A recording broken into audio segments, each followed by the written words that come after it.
A graça e a paz do nosso Senhor e Salvador Jesus Cristo seja com todos.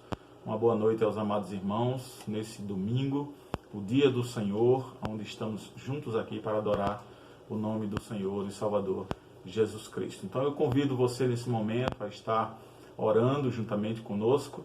Curve a sua fronte no seu lar, busque estar no altar de Deus nesse momento, orando e adorando o nome do nosso Senhor e Salvador Jesus Cristo. Vamos orar para esse início de momento de culto, de adoração ao Senhor nosso Deus no dia do Senhor. Querido Deus bendito e Pai Todo-Poderoso, nós te agradecemos por todas as ricas bênçãos que o Senhor tem dispensado para a sua igreja. Tem concedido a cada um de nós a tua bênção, a tua graça e a tua misericórdia. Obrigado, Deus, pelo teu cuidado para conosco, pelo teu consolo e conforto a nós nos momentos difíceis da nossa vida, pela condução da tua igreja em triunfo, mesmo passando por grandes dificuldades, mas a tua igreja é vencedora em Cristo Jesus. Obrigado, Pai, que essa noite nós estejamos de fato aos teus pés, diante do teu altar, para te adorar em espírito e em verdade. Nos conduz na iluminação do teu Santo Espírito em todas as coisas que fizermos, desde a oração, desde a leitura da tua palavra, na explanação dela, para o aprendizado e edificação do teu povo. Faz isso, Senhor, para a glória do teu nome, ilumina nossa mente e nosso coração com a direção do teu Santo Espírito, para que possamos conduzir essa liturgia para a glória de Jesus Cristo. É o que te oramos e agradecemos em nome de Jesus. Amém. Amém.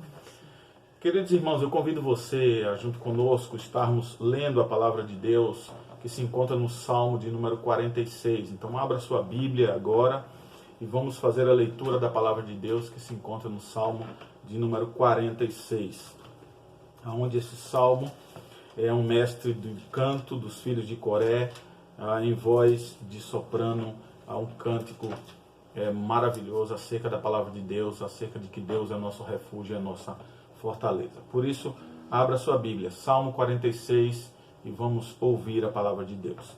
Diz assim a palavra do Senhor, do nosso Deus: ao mestre de canto dos filhos de Coré, em voz de soprano, cântico. Deus é o nosso refúgio e fortaleza, socorro bem presente nas tribulações. Portanto, não temeremos, ainda que a terra se transtorne e os montes se abalem nos seios dos mares, ainda que as águas tumultuem e espumejem, e na sua fúria os montes se estremeçam. Há um rio cujas correntes alegram a cidade de Deus, o santuário das moradas do Altíssimo. Deus está no meio dela, jamais será abalada. Deus a ajudará desde anteamanhã. Por isso bramam as nações, reinos se abalam. Ele faz ouvir a sua voz, e a terra se dissolve. O Senhor dos exércitos está conosco. O Deus de Jacó é o nosso refúgio. Vinde e contemplai as obras do Senhor, que assolações efetuou na terra. Ele põe fim à guerra até os confins do mundo, quebra o arco e despedaça a lança, queima os carros no fogo. Aquietai-vos e sabei que eu sou Deus, sou exaltado entre as nações, sou exaltado na terra, o Senhor dos exércitos está conosco, o Deus de Jacó é o nosso refúgio. Amém. Amém. Louvado e bendito seja o nome do Senhor. Irmãos, com essa palavra lida essa noite, que o Senhor nos traga edificação por meio das Escrituras Sagradas, para a glória e também louvor do seu santo nome. Eu convido você, ainda em seguida, estarmos orando ao Senhor, logo após a leitura da palavra de Deus, relacionada ao momento da confissão e também da contrição. É preciso e é necessário que a igreja entenda e saiba que precisamos estar aos pés do Senhor, rogando perdão e a sua misericórdia sobre nós. Por isso, nós vamos fazer a leitura da palavra de Deus, que se encontra em textos separados na primeira carta do apóstolo João, capítulo 1, de 5 a 6, em Romanos, capítulo 2, versículo 4, e também no Evangelho de Mateus, capítulo 9, nos versículos 3, e no capítulo 3, versículo 8, onde diz assim a palavra de Deus para esse momento de confissão e contrição da igreja do Senhor Jesus Cristo. E esta é a mensagem que dele ouvimos e vos anunciamos, que Deus é luz e não há nele trevas nenhuma. Se dissermos que temos comunhão com ele e andamos em trevas, mentimos e não praticamos a verdade. Ide, porém, e aprendei o que significa misericórdia, quero e não sacrifício, porque eu não vim a chamar os justos, mas os pecadores ao arrependimento. Ou desprezas tu as riquezas de sua benignidade e paciência e longanimidade, ignorando que a benignidade de Deus te leva ao arrependimento? Produzi, pois, frutos dignos de arrependimento. Amém.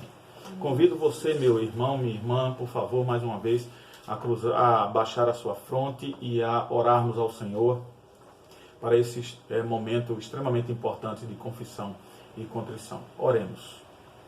Querido Deus bendito e Pai, nós te louvamos na beleza da tua santidade. Te agradecemos pelo privilégio e a oportunidade de estarmos na tua presença mais uma vez. Te damos graças, Senhor, pelo teu amor, pelo teu cuidado para conosco, mas acima de tudo também pela disciplina, pelas advertências e exortações que o Senhor tem dado à sua igreja. E é diante delas que nós oramos, Senhor, rogando que o Senhor tenha misericórdia de nós, dos nossos pecados, aos quais nós confessamos aqui essa noite ao Senhor. Bem sabemos que todo pensamento ou palavra, antes de sair da nossa boca, o Senhor já os conhece. Mas o seu desejo, o desejo de Deus, é que nós venhamos a estar confessando as nossas falhas diante de Cristo. Por isso, Senhor, sonda os nossos pensamentos, palavras e obras, também as nossas omissões e quando deixamos de fazer o bem. Tem misericórdia do nosso coração, Senhor, quando não foi amoroso para com a tua obra, quando não nos dedicamos à tua obra, Deus, quando as nossas falhas suplantaram o nosso desejo de proclamar o Evangelho. Pai querido, tem misericórdia de nós que somos falhos, fracos e limitados, mas o Senhor tem nos capacitado para podermos ser servos do Senhor, servos com compromisso certo diante do reino de Deus. Por isso, Pai, derrama a paz do teu perdão sobre nós, perdoa-nos, Senhor, dos maus caminhos, em nome de Jesus. Nós te oramos e agradecemos por tudo. Amém. Amém. Queridos irmãos e amados, nós vamos louvar ao Senhor nesse momento, com 2 cânticos, mas antes eu convido você mais uma vez a ouvir a palavra de Deus, agora lá no Salmo de número 149, onde diz assim a palavra do Senhor, quanto aos fiéis que louvam a Deus. Salmo de número 149. A palavra de Deus inicia dizendo, aleluia, cantai ao Senhor um novo cântico, e o seu louvor na Assembleia dos Santos. Alegre-se Israel no seu Criador, exultem no seu Rei os filhos de Sião, louvem-lhe o nome com flauta, cantem-lhe salmos com adufe e harpa, porque o Senhor se agrada do seu povo e de salvação adorna os humildes. Exultem de glória os santos no seu leito, cantem de júbilo, nos seus lábios estejam os altos louvores de Deus, nas suas mãos espada de 2 gumes, para exercer vingança entre as nações e castigo sobre os povos, para meter os seus reis em cadeias e os seus nobres em grilhões de ferro, para executar contra eles a sentença escrita, o que será honra para todos os seus santos. Aleluia, louvado seja o nome do Senhor. Nós vamos louvar ao Senhor nesse momento. Eu convido você a também estar nos acompanhando e louvando ao Senhor nosso Deus, louvando na sua casa com toda alegria, com toda vontade, com toda disposição de estar adorando e louvando ao nome do nosso Senhor e Salvador Jesus Cristo. Vamos louvar ao Senhor. Eu convido aqui a Micaela, está nos direcionando também e ajudando no momento do louvor.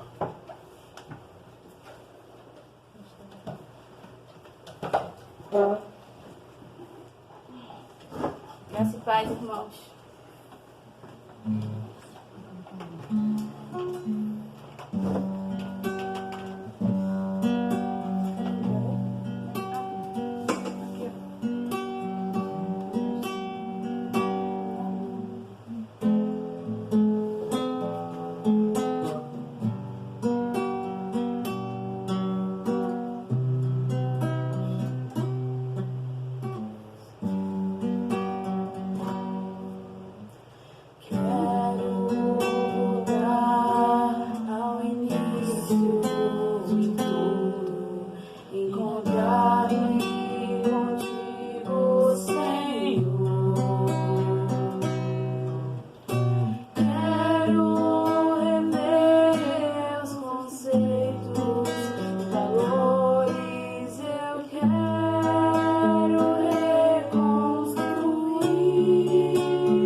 Amém. Louvado seja nosso Deus.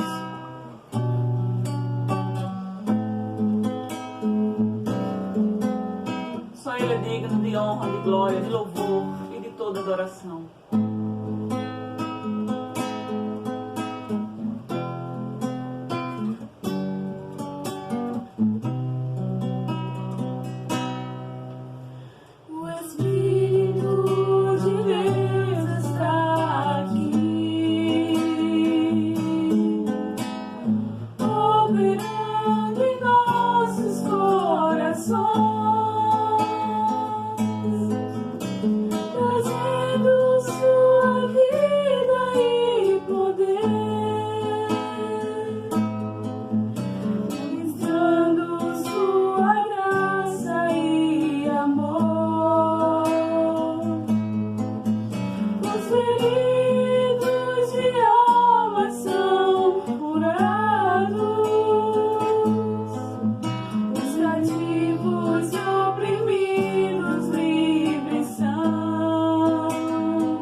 Amém.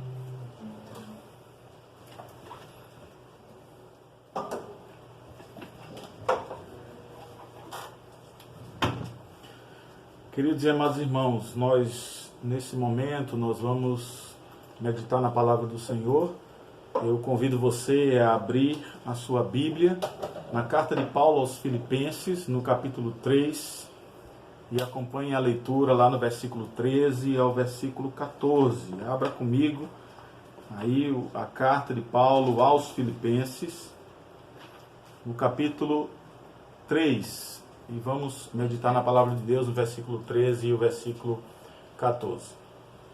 Diz assim a palavra do Senhor nosso Deus: quanto a mim, irmãos, não julgo havê-lo alcançado, mas uma coisa faço, esquecendo-me das coisas que para trás ficam e avançando para os que adiante de mim estão, prossigo para o alvo, para o prêmio da soberana vocação de Deus em Cristo Jesus.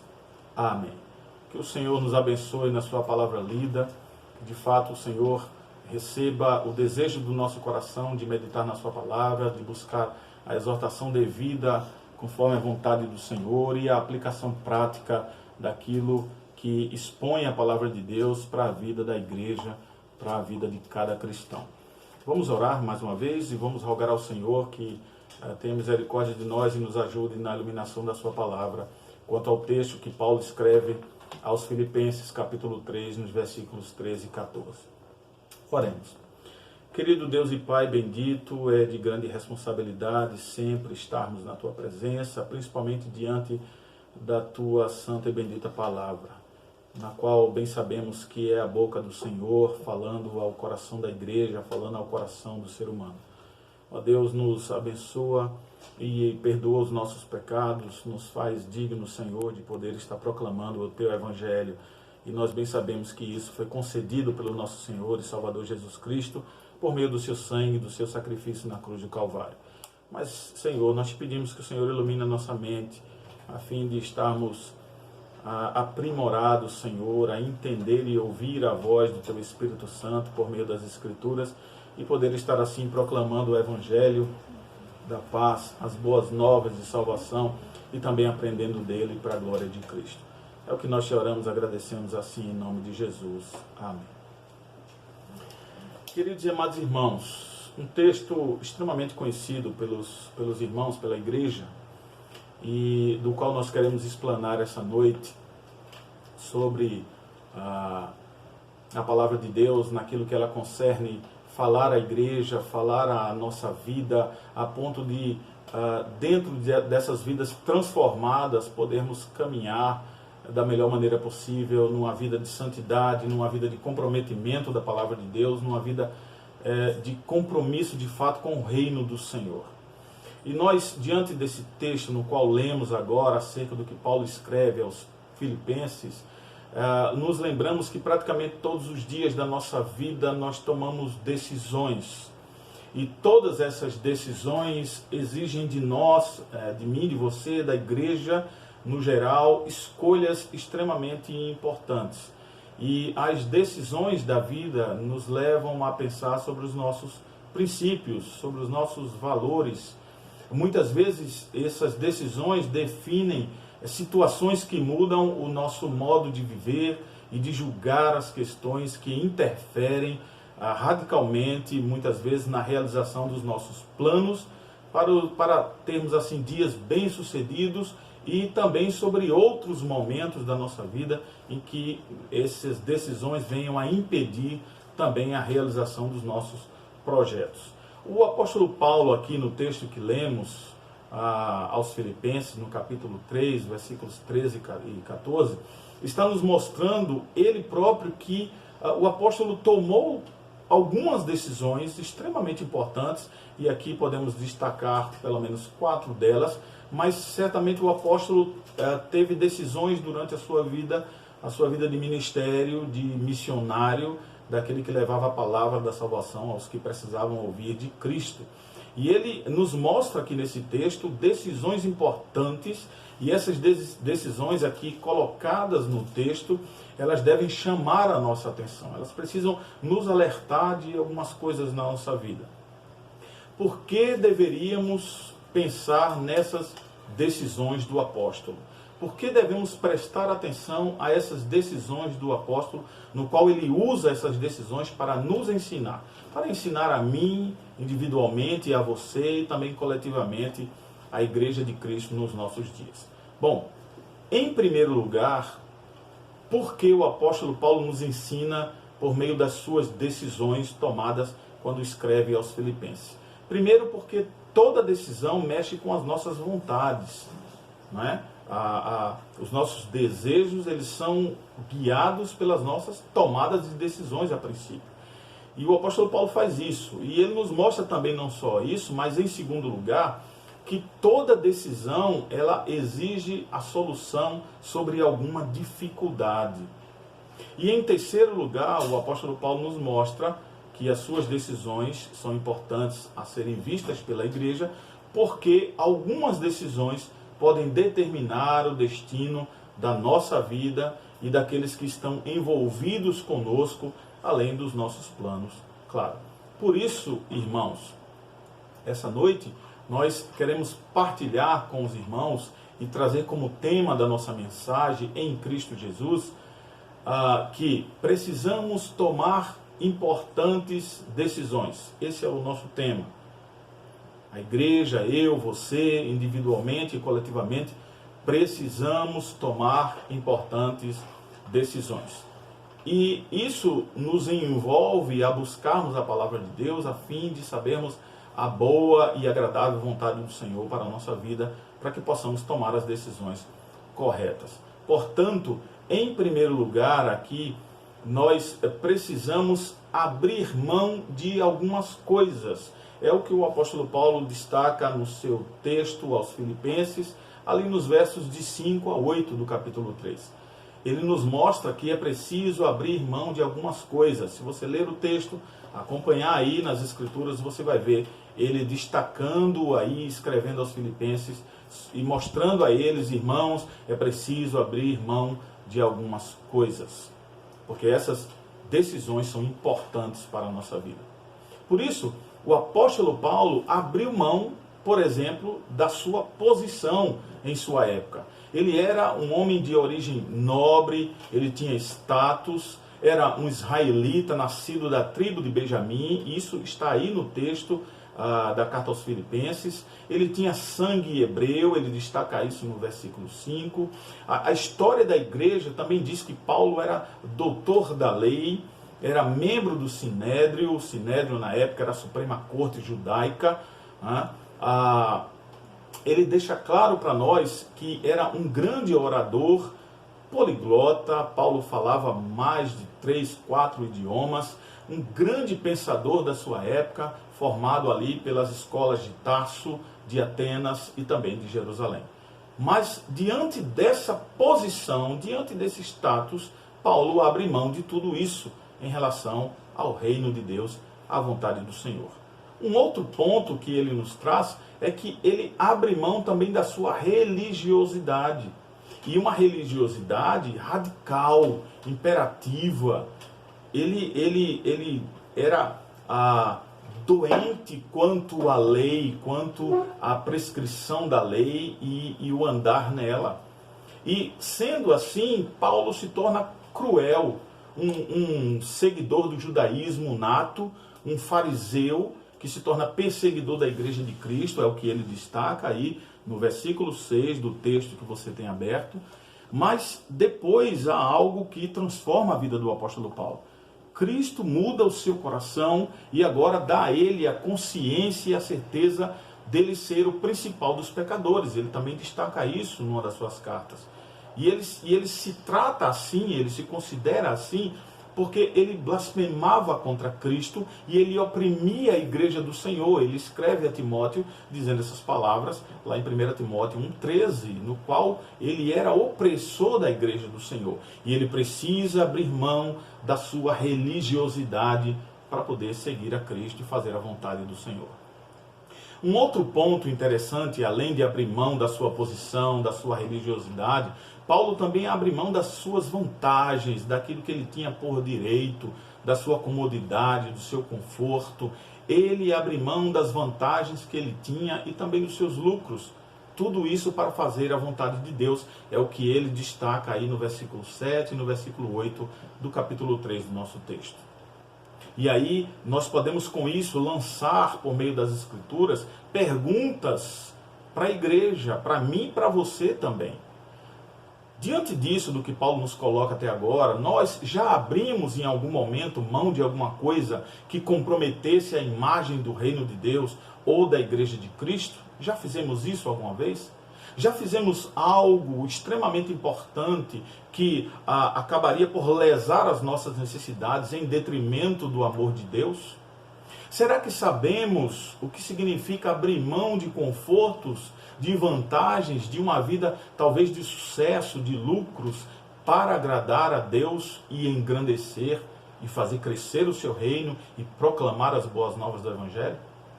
O apóstolo Paulo aqui, irmãos, nesses textos, ele deixa claro que ele abre mão das coisas que são importantes de sua vida para ser um servo escolhido, levando o nome de Cristo aos gentios, que eram chamados estrangeiros, quanto em relação ao povo judeu. E ele faz isso levando a proclamação do Evangelho aos reis e filhos de Israel. É o que é destacado lá por Lucas no livro de Atos, lá no capítulo 9, no versículo 15. Paulo também nos deixa claro que abre mão de muita coisa porque Jesus o chamou para pregar o Evangelho da paz. O elegeu para ser apóstolo e servo dos gentios na fé e na verdade. É um outro ponto que ele escreve ao jovem Timóteo lá na sua primeira carta, capítulo 2, versículo 7. Então, mais uma vez, a grande chamada, a grande pergunta nos salta aos olhos e ao coração, nos desafiando a quando as Escrituras falam conosco e diz: você se sente chamado por Jesus para fazer algo importante no reino de Deus? Esse é o primeiro ponto, é a primeira grande máxima que o apóstolo Paulo nos ensina aqui com relação a esse texto aos Filipenses. É preciso abrir mão de algumas coisas. E ele abre mão da sua posição, ele abre mão da sua religiosidade, ele abre mão das vantagens e dos lucros. E ele faz isso claramente e serve de exemplo e testemunho para aqueles a quem ele escrevia, e para mim, para você e para a igreja de Cristo hoje. Mas há uma outra verdade, além dessa, em que o apóstolo Paulo abre mão de coisas importantes na sua vida. Como segundo ponto, ele também nos chama a atenção a dizer que é preciso esquecer do que passou. É preciso a igreja esquecer daquilo que ficou para trás. É o que ele destaca aí no versículo 13 do nosso texto. O apóstolo Paulo fez uma declaração muito corajosa e séria. Declaração essa que poucas pessoas tomam coragem de fazer e de tomar essa decisão dentro da igreja durante muitos anos de caminhada cristã. Quando ele diz assim aí no versículo 13: mas uma coisa faço, esquecendo-me das coisas que atrás ficam, ou que para trás ficaram. O apóstolo Paulo aqui nos mostra que ele tinha o desejo de realizar grandes projetos do reino de Deus. Mesmo sabendo que os seus dias, aquele contexto de dias em que ele vivia, eram maus. E ele destaca isso, dizendo dessa dificuldade lá na carta aos Efésios, capítulo 5, versículo 16. Paulo não tinha tempo, irmãos, para se queixar das suas frustrações, dos seus traumas, das injustiças que sofria. Era um homem de mente renovada, transformada por Cristo, não guardava nenhum atrapalho emocional, não deixava que isso morasse na sua mente. Ele queria esquecer das coisas que o impediam de prosseguir ao alvo que era Cristo Jesus. E ele fazia isso porque o Espírito Santo de Deus o capacitava também para isso. A sua alma e personalidade estavam cheias de vida. Quanto a nós, irmãos, o apóstolo Paulo nos adverte, deixa claro, escrevendo aí aos Filipenses, e para nós hoje, quanto a nós, existe o perigo de nos envolvermos com coisas que ficaram também para trás. De alimentarmos coisas que ficaram no passado, que ficaram para trás, mas isso não só de décadas atrás, mas de meses, de semanas e talvez de dias, ou talvez coisas que se passaram há horas na sua vida, na minha vida, e nós precisamos deixar para trás. Muitas vezes imitamos a esposa de Ló. Lembra lá em Gênesis capítulo 19, versículo 26? Nós fazemos como a esposa de Ló, depois que saem de Sodoma e Gomorra, amando do Senhor, porque aquelas cidades seriam destruídas pelo Senhor. Nós muitas vezes, como ela, olhamos para trás e a nossa vida espiritual fica paralisada com as nossas lembranças. Lembranças vazias, que não vão nos impulsionar, que não vão agregar nada para a nossa caminhada cristã. E as tristezas, irmãos, endurecem a nossa vida e coração. E não conseguimos, inclusive, por exemplo, nem perdoar quando guardamos as coisas do passado, quando vivemos das coisas que já passaram. A falta de esperança diante disso toma conta da nossa mente, paralisam as nossas ações e também os nossos planos. Seguramos no arado do reino de Deus e quando olhamos para trás, por causa dos sentimentos de insegurança e tristeza, nós paralisamos. Mas o apóstolo Paulo nos ensina, queridos irmãos, uma verdade extremamente importante. Quando ele escreve lá a sua segunda carta aos Coríntios, no capítulo 3, versículo 5, onde ele diz: mas a nossa capacidade vem de Deus. A nossa capacidade de deixar essas coisas velhas para trás, de não viver no passado, mas viver do presente à frente,